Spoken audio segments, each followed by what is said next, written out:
We as human beings usually tend to have the belief that we can just decide one day that our life is over selfishly. We make mistakes, we lose friends, we do this and that, and then all of a sudden, boom, like, oh, I'm this horrible person, I'll never change, I'm gonna be stuck like this forever. And that is not true. Most of us are young, most of us have very short-lived lives. For God's sake, like the average lifespan is 70. To me, in my book, 50 is still a young age to die. 40 is still a young age to die. 60 is still a young age to die. I think we should all die at 100. Then you live a full life. That is a long life. But in retrospect, we all live short lives. You really think that 6 months of mistakes make your entire life? You think that you're gonna be a bad person just because of something you did a year ago? 1 year of your life is gonna make the rest 80 bad? No, that's a selfish, self-made choice.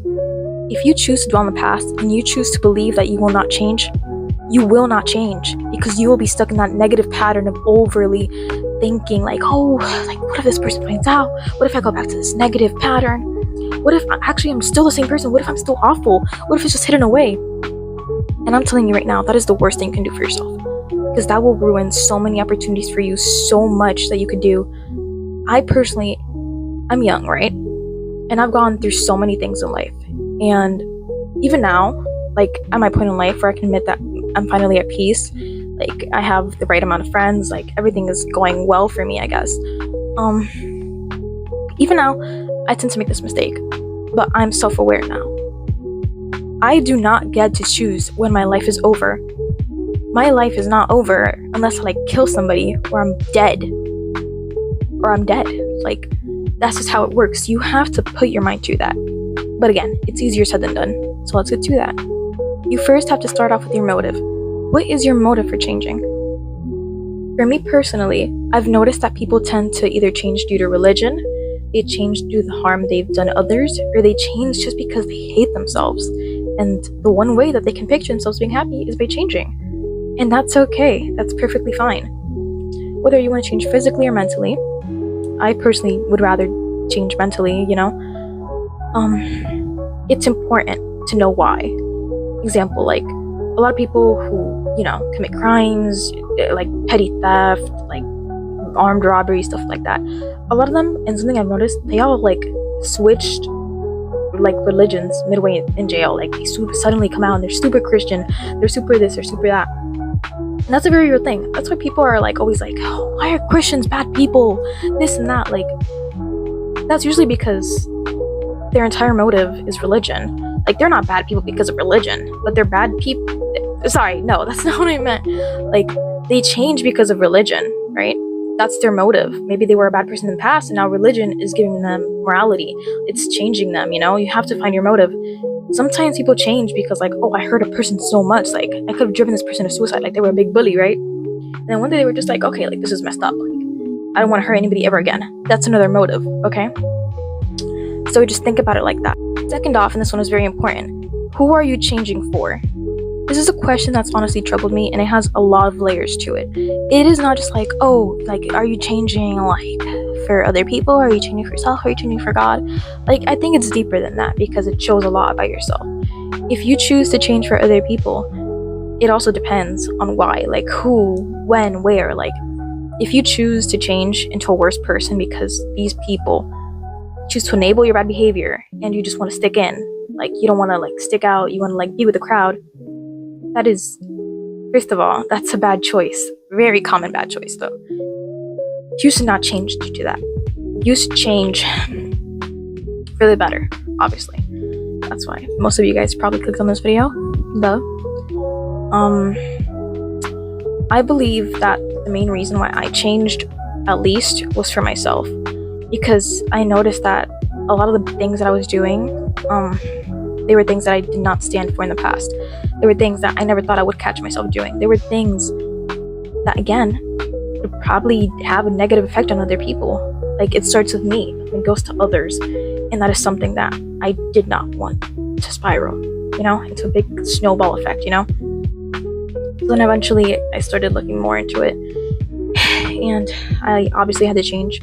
a lot of things about my lifestyle, because if you want to change, you're going to have to make sacrifice, and that's okay. Everything in life should have at least one sacrifice, or else what are you doing, you know? Like, example, like you start a YouTube channel and people make fun of you for it, like, okay, that's a sacrifice, right? But then you're like 20 and then you're rich because you started a YouTube channel, you know? But yeah, that's just a metaphor. Quite frankly, I believe that it all comes down to personality and your personal choices. You can change for God, you can change for others, you can change for yourself, as long as it's for the better, and as long as you understand that that person is not you anymore. You did not have the resources, you do not have the same life that you had, you do not have the same people around you, and if you do, then congrats, but you just did not have the same ability and the same mindset. I believe that when I was at a point in my life where I was very down, where I was very suicidal, where I was very depressed, and I was just not happy with myself, I believe that it was mainly because I was so indulged in it that I was literally like going down like far, like into an episode. Like it was bad, okay? I believe that it's good that I caught on to that quickly. And you have to change before it's too late. You always have time to change though. Like, too late is when you already like hurt somebody else, to me. Like, by hurting, like, I mean like, oh, you lay your hands on somebody, this and that. But after that, even then, you can repent for your actions. You can come back from that, get therapy, seek professional help. Just, you can always change, and you always have that option. And if you say you can't change, at that point, you're just choosing to drown in your own sadness. And that's something that I took a while to understand too. I wanted to drown in my own sadness. I wanted to be depressed my whole life. Honestly, I pictured myself like just moving on and living on my own and not having any friends. By the time I was like, I don't know, like 25. For a while, that was my dream life. Just get away from everybody because everybody fucking hates you, you know? But that obviously changed now. Like, I want to live a happy life. I want to be surrounded by the people I love. And I want to be myself. And I don't want to be judged, obviously. Nobody wants to be judged. But you need to change. Like, you really do need to change. Don't choose to drown in your own sadness just because you find comfort in it. That's just being a loser by choice. And, you know, nobody wants to be a loser, especially not by choice. But yeah, my point overall is you can change. We can all change. It's never too late. You can do it. I did it. People around us did it. And we are all constantly changing over time. You can change. Everybody you know can change. You just have to put your mind through it, and it will take sacrifice, and it will take a lot of effort. But if you really care, if you really for a minute just care, you can do it, and you will do it, no matter how long it takes. It's a process for everybody. Everybody kind of processes it differently. But yeah, that's just my retrospect. Yeah, hope this helped somebody.